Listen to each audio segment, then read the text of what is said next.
श्री महाप्रज्ञ गुरवे नमः। जिसके सांसों में रहता है शाश्वत शांति का स्पंदन, उस महाप्रज्ञ को वंदन, उस महाप्रज्ञ को वंदन। सत्य अहिंसा अनेकांत को अर्पित जिसका तन मन, उस महाप्रज्ञ को वंदन, उस महाप्रज्ञ को वंदन। जिसके सांसों में रहता है शाश्वत शांति का स्पंदन, उस महाप्रज्ञ को वंदन, उस महाप्रज्ञ को वंदन।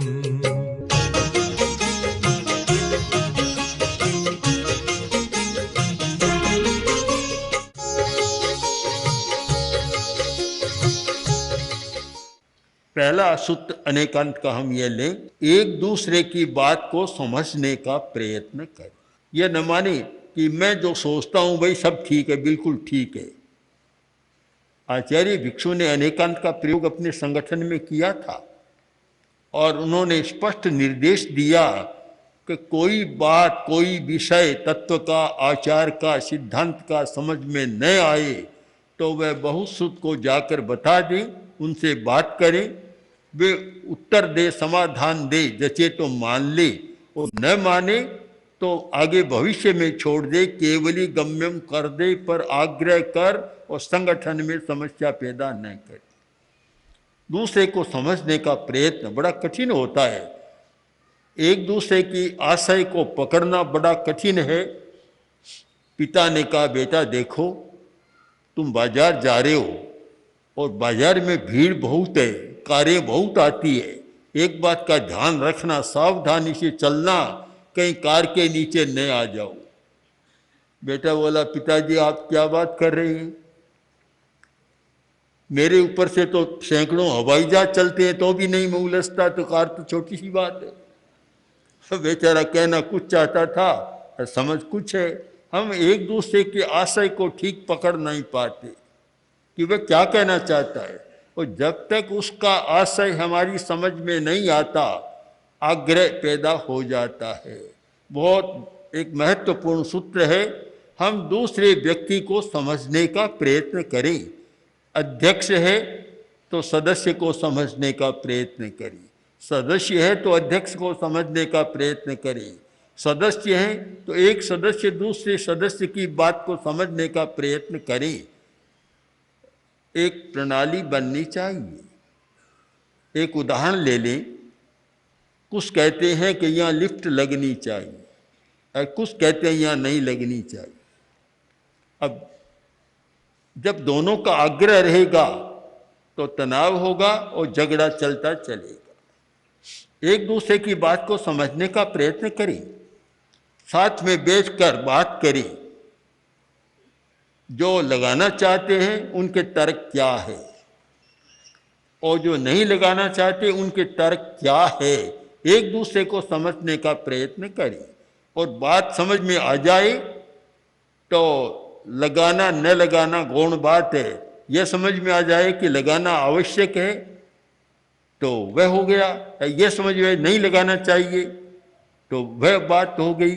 पर दोनों समाधान न कर सके तो फिर कोई तीसरा रास्ता खोजे कि किसी को मध्यस्थ बनाए, मध्यस्थ,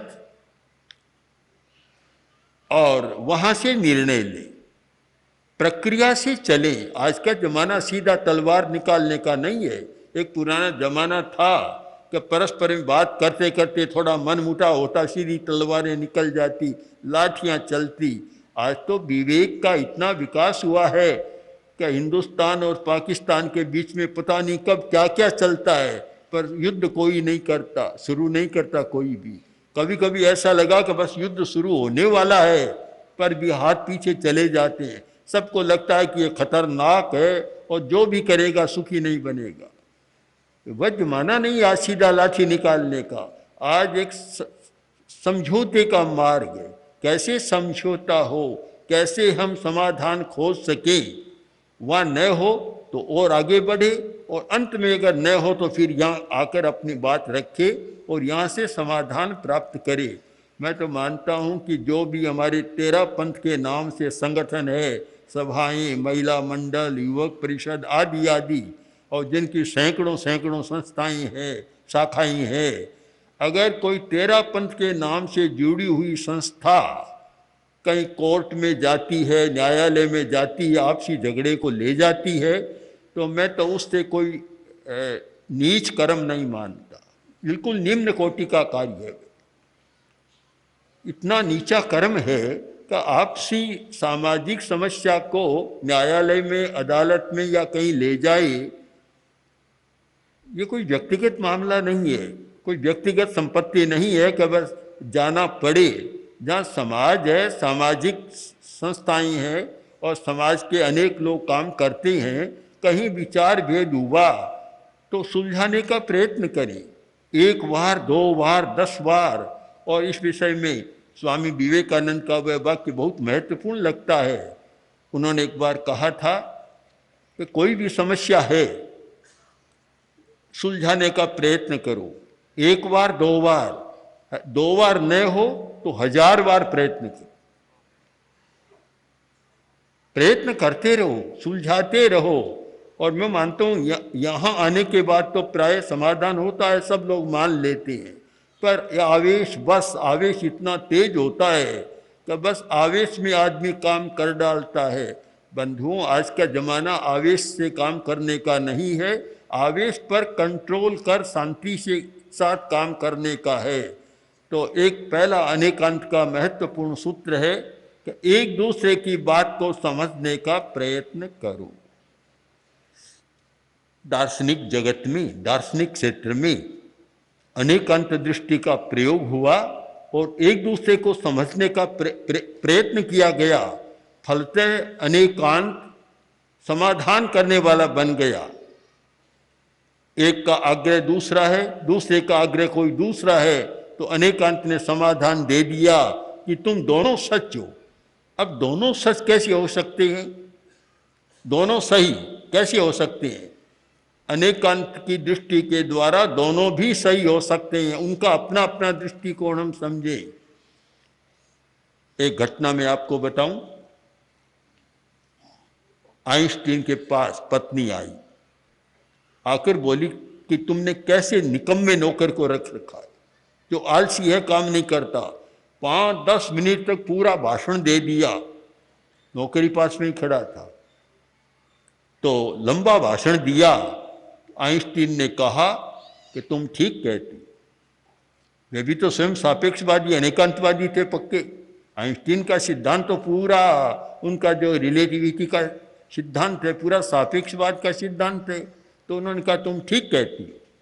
पत्नी थोड़ी अलग हुई और नौकर आया, बोला सर मैं क्या करूं, ये मालिकानी ऐसी है, ऐसा ऐसा करते हैं सब। उसने भी अपना भाषण दे दिया। आइंस्टीन ने कहा तुम भी ठीक कहते।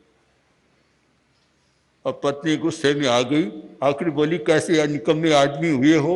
मैं कहती हूँ वह भी ठीक है, नौकर कहता वह भी ठीक है। आइंस्टीन ने कहा दोनों की बात बिल्कुल, तुम्हारी बात भी ठीक है। क्यों? हम एक दूसरे को समझने का प्रयत्न करें। जब तक एक दूसरे को समझने का प्रयत्न नहीं होता तब तक समस्या नहीं सुलझती। इस प्रसंग में एक बात और अधिक मुझे आकर्षक लगती है। एक बार जब दिल्ली में नसीरुद्दीन का, बादशाह नसीरुद्दीन का शासन चल रहा था। नसीरुद्दीन एक ऐसा शासक हुआ है कि उसकी तुलना का शासक खोजना भी शायद बड़े रिसर्च का काम है, ऐसे बहुत कम देखे। इतना एक महत्वपूर्ण व्यक्ति था। एक दिन बेगमा आई, बेगम साहिबा आकर बोली कि दिल्ली के शासक बने हो, कोई नौकर रखते नहीं, रसोई बेगम को करनी पड़ती, कोई रसोईया नहीं। बेगम साहिबा को रसोई, देखो मेरे हाथ देखो कितने जल गए। बादशाह ने देखा, हाथों में फफोले हो गए। बादशाह ने सांत्वना दी और कहा बहुत कष्ट है तुम्हें, क्या करूं मैं, बड़ी कठिनाई है। तो कठिनाई है तो इतना सांत्वना देते हो तो एक नौकरानी रख लो जो रसोई बना देगी। बोला रखूं कहाँ से, पैसा कहाँ है मेरे पास पैसा कहाँ है। तो पैसा, इतना बड़ा साम्राज्य तुम्हारा, इतना बड़ा कोष खजाना, पैसा कहाँ है। कभी मेरा नहीं है, वह तो प्रजा का है, मेरा कोई अधिकार नहीं है। तुम देखो मैं अभी क्या कर रहा था, बादशाह टोपियां सी रहा था, टोपियां बेच बेच कर और अपनी आजीविका चलाता था। खजाने से एक पैसा निकालना प्रजा का धन है, मेरा कोई अधिकार नहीं है। अरे वह खुदा का हुक्म नहीं है कि मैं ऐसा करूं, मैं नहीं निकाल सकता, एक पैसा भी नहीं निकाल सकता। सारी स्थिति, लंबी चर्चा हुई है, सारी स्थिति सुनी तो बेगम ने भी यह समझने का प्रयत्न किया कि बादशाह अपने परिवार के लिए, अपने भोजन, अपने रहन सहन के लिए खजाने का एक पैसा भी नहीं ले सकता, तो हाथ जले तो जले, मुझे रसोई करना है। बात एक दूसरे की समझ में आ गई। बादशाह की समस्या को बेगम ने समझा और बेगम की समस्या को बादशाह ने समझ लिया। समाधान हो गया, चली गई, फिर कभी शिकायत नहीं की। हाथ जले तो जलते रहे।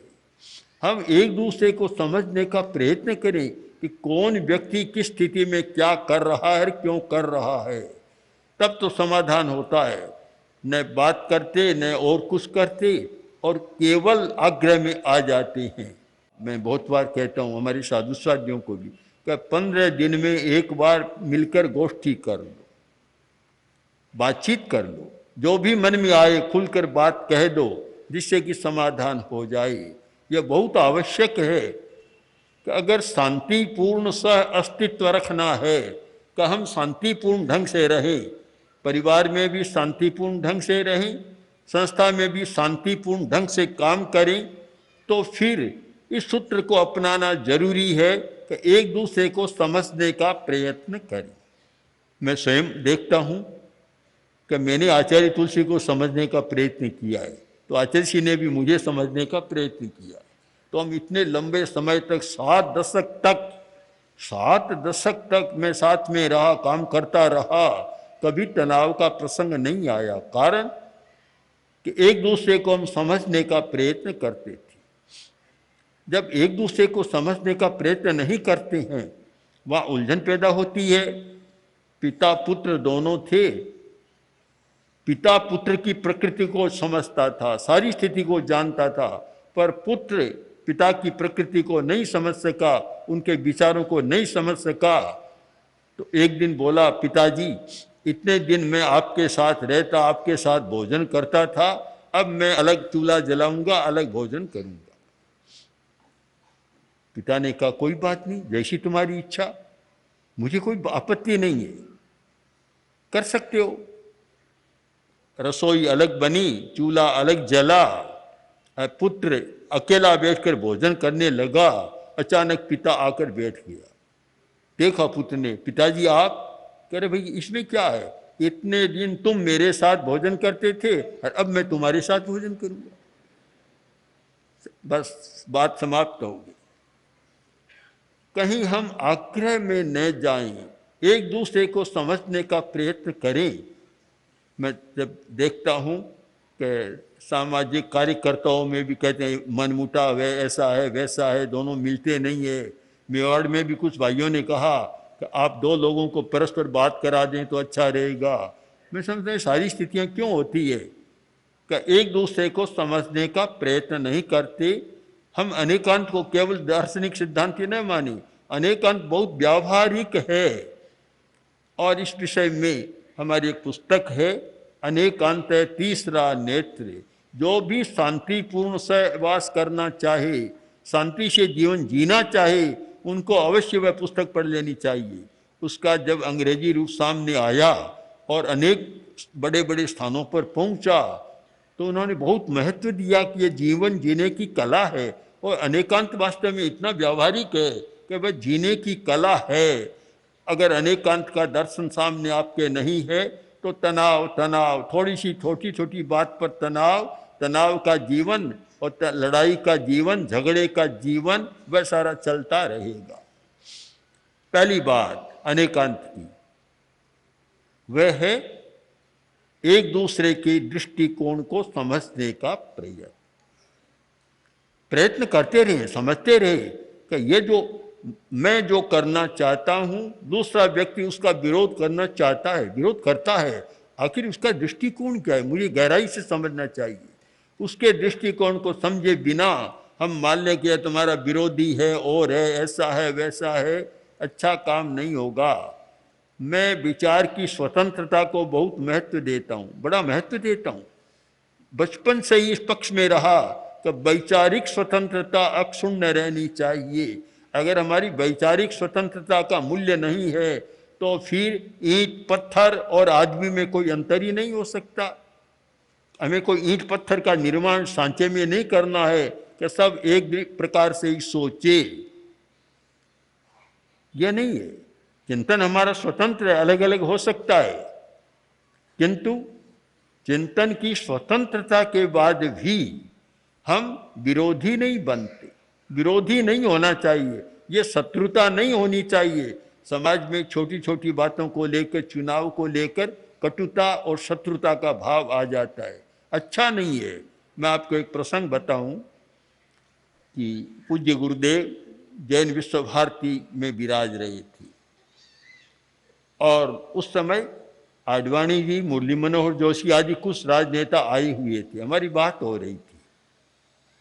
बातचीत के प्रसंग में मैंने कहा आडवाणी जी से, अभी आप लोकसभा में विपक्ष के नेता हैं। मैंने कहा ये विपक्ष शब्द अटक रहा है, खटक रहा है, चुभन पैदा कर रहा है। जो व्यक्ति विपक्ष का मतलब है शत्रु, जो व्यक्ति लोकसभा में जाएगा और वह शत्रुता का, विरोध का, विपक्ष का भाव लेकर जाएगा, वह अच्छी चीज का भी समर्थन कैसे करेगा? एक बड़ा प्रश्न है। तो उन्होंने कहा क्या होना चाहिए? मैंने कहा होना चाहिए प्रतिपक्ष का नेता। प्रतिपक्ष अनेकांत का सिद्धांत बतलाया। अनेकांत का सिद्धांत है कि दुनिया में ऐसा कोई तत्व नहीं जिसका प्रतिपक्ष न हो, दूसरा पक्ष न हो। प्रकाश है तो अंधकार है, सफेद है तो काला है, उजला है तो मलिनता है, हर चीज का प्रतिपक्ष है। पक्ष केवल पक्ष नहीं हो सकता। और एक अनेकांत का ध्रुव सिद्धांत है कि यत् सत् तत् स प्रतिपक्षम। जो सत्य है, अस्तित्व किसका है कि जिसका कोई प्रतिपक्ष है। चेतन है तो अचेतन है, और अचेतन है तो चेतन है। कोरा चेतन हो नहीं सकता। अचेतन अगर न हो तो चेतन का मतलब ही नहीं होता कुछ। जीव है तो अजीव है, सब प्रतिपक्ष होगा। प्रतिपक्ष का मतलब वह टिकाने वाला होता है, नष्ट करने वाला नहीं होता। शत्रु तो नष्ट करने वाला होता है और प्रतिपक्ष पक्ष को टिकाने वाला होता है, उसको समर्थन देने वाला होता है। अगर यह भावना सब में आ जाए कि कोई भी संस्था है और विरोधी विचार वाला है, प्रतिपक्ष है, भिन्न विचार वाला, विरोधी नहीं कहीं भिन्न विचार वाला है और दूसरे पक्ष का है, सम्मान करना चाहिए। कभी अगर यह न हो तो अच्छी बात कौन कहेगा? वह भाषा थोड़ी कड़ी है कबीर की, निंदक नियरा राखिए, कि जो निंदक को उसको पास में रखना चाहिए जिससे कि शोधन होता रहे। नहीं तो पता क्या चलेगा मैं गलत कर रहा हूं, इसे जैसा ही कर रहा हूं। मैं निंदक की बात तो छोड़ देता हूं, किंतु प्रतिपक्ष अवश्य होना चाहिए, भिन्न विचार अवश्य आना चाहिए। अगर भिन्न विचार नहीं है और सब सोए रहते जो हुआ सो ठीक है, बस जो हुआ सो ठीक है, तो और गड़बड़ियां पैदा होती है। कुछ ऐसे सचेतक होनी चाहिए, सावधान करते रहे। तो ये प्रतिपक्ष का सिद्धांत बड़ा महत्वपूर्ण है और प्रतिपक्ष का सम्मान करना भी उतना जरूरी है कि भिन्न विचार वाला है तो ठीक रास्ते पर हमें चला सुझाता रहेगा और अपनी बात रखता रहेगा। हम उसको शत्रु क्यों माने? थोड़ा सा कोई भिन्न विचार रखा और उसको मान लेते तो विरोधी है, ऐसा है वैसा है। आचार्य तुलसी ने इस वातावरण को इतना बदला कि पहले तो हमारे सामने कोई आकर प्रश्न पूछता तो पुराने लोग कहते नास्तिक है, निकालो इसको, निकाल दो यहाँ से। आचार्य श्री ने कहा कि यह प्रश्न पूछता है, भिन्न विचार वाला है, तभी तो इसको से बात करना चाहिए, नहीं क्यों करनी चाहिए। आचार्य श्री ने ऐसे लोगों से बातें की कि जो बिल्कुल नास्तिक विचार वाले थे, उनसे बातें की कि बहुत अच्छी बात है, तुम अपना दृष्टिकोण बताओ, हम अपना बताएंगे। और आखिर नास्तिक ने भी स्वीकार कुछ कर लिया कि आपकी बात में दम है। तो हम इससे घबराए नहीं, बिल्कुल दूसरे का सम्मान करें, प्रतिपक्ष के विचारों का आदर करें और उन पर चिंतन करें कि इससे क्या सार हो सकता है और क्या लाभ हो सकता है। तो ये एक सारी लंबी चौड़ी बात एक दूसरे को समझने का प्रयत्न इसके अंदर आ जाती है। दूसरी बात सापेक्षता, अपेक्षा को न भूलें। किसी अकेले व्यक्ति से कोई काम नहीं चलता, कितने लोग मिलते हैं, एक दूसरे की अपेक्षा रखते हैं, तब कोई कार्य होता है। एक कोई अधिवेशन है, संस्था का कार्यक्रम है, अकेली संस्था कैसे करे? सबसे पहले स्थान देने वाले की अपेक्षा है कि स्थान कौन देगा, फिर है कि भोजन पानी की व्यवस्था कौन करेगा, आवास की व्यवस्था, भोजन पानी की व्यवस्था और बाहर की व्यवस्था, चिकित्सा की व्यवस्था। दसों ऐसे मिलते हैं तब कोई काम पूरा होता है। और एक आदमी भी अकड़ में रहे कि बस मुझे किसकी जरूरत नहीं है, मैं अकेला कर लूँगा, कभी सफल नहीं होता। यह अकड़ का जमाना भी नहीं और अकड़ कभी सफल भी नहीं होती। एक वह अकड़ का था, अकड़ में किसी ने कह दिया कि तुम आओ डग एक तो हम आए डग अट्ठ, तुम हमसे करड़े रहो तो हमें करड़े लठ। ये जमाना आज का नहीं है, चिंतन का बदल गया। आज इतना चिंतन विकसित हुआ है कि तुम नहीं आओ तो लो मैं आता हूँ, मैं आने को तैयार हूँ तुम्हारे पास, मैं तुम्हारे पास आने को तैयार हूँ। इतनी विनम्रता, क्योंकि सापेक्षता, अपेक्षा को हम समझने का प्रयत्न करें। 70 बरस का बूढ़ा, 75 बरस का बूढ़ा आदमी आया, आंखों में आंसू थे। कारण कभी पत्नी का वियोग हो गया, पत्नी मर गई, चली गई। अब मैंने सोचा इतना बूढ़ा हो गया, पत्नी चली गई तो चली गई, क्या फर्क पड़ेगा। पर ऐसा नहीं है, उसकी अपेक्षा पर घर चलता था, रसोई बनती थी, रोटियां मिलती थी, सब कुछ होता था। अब मैं अकेला रह गया, कौन पूछेगा, कोई आकर मनोहार करने वाला नहीं कहे रोटी खा लो। बहुत बार ऐसा होता है, पत्नी चली जाती है जवान अवस्था में, तो बेटे होते हैं, बहुएं होती है, तो भी वह बात नहीं बनती जो कि पत्नी के होने पर बनती थी। एक अपेक्षा होती है ध्यान रखने वाला। तो हमारा सारा जीवन सापेक्षता का जीवन है। हम निरपेक्ष होकर बिल्कुल व्यवहार का चिंतन न करें। दर्शन के क्षेत्र में भी, अनेकांत के क्षेत्र में जो ये एक सिद्धांत आया कि एब्सोल्यूट कुछ भी नहीं है, निरपेक्ष मत सोचो। निरपेक्ष केवल अस्तित्व हो सकता है, जो हमारा अस्तित्व है वह निरपेक्ष है, किंतु हमारा जीवन, मनुष्य का जीवन कभी निरपेक्ष नहीं होता, एक दूसरे को अपेक्षा है। इसलिए हर संस्था और संगठन को चलाने वाला व्यक्ति, उसके साथ काम करने वाला व्यक्ति एक निर्णय करे कि मुझे संस्था के संचालन में और संस्था के जीवन में अनेकांत का प्रयोग करना है। तो मैं मानता हूँ कि शायद संस्थाओं को नया प्राण मिलेगा और बड़ी शांति के साथ केवल काम करेंगे। नहीं तो आपसी लड़ाइयों में समय बीत जाता है, काम कुछ होता नहीं है, सारा समय लड़ाइयों में बीत जाता है। तो काम करने का ये अच्छा तरीका है। इसलिए पहले अनेकांत को पढ़ें, समझें और अनेकांत का उपयोग करें। तो मानता हूँ ऐसा एक उपाय हमारे हाथ में है, उस उपाय के द्वारा हम बहुत सारी समस्याओं को सुलझा कर एक शांतिपूर्ण अस्तित्व और शांतिपूर्ण जीवन जी सकते हैं। ओम ओम श्री महाप्रज्ञ गुरवे नमः। ओम श्री महाप्रज्ञ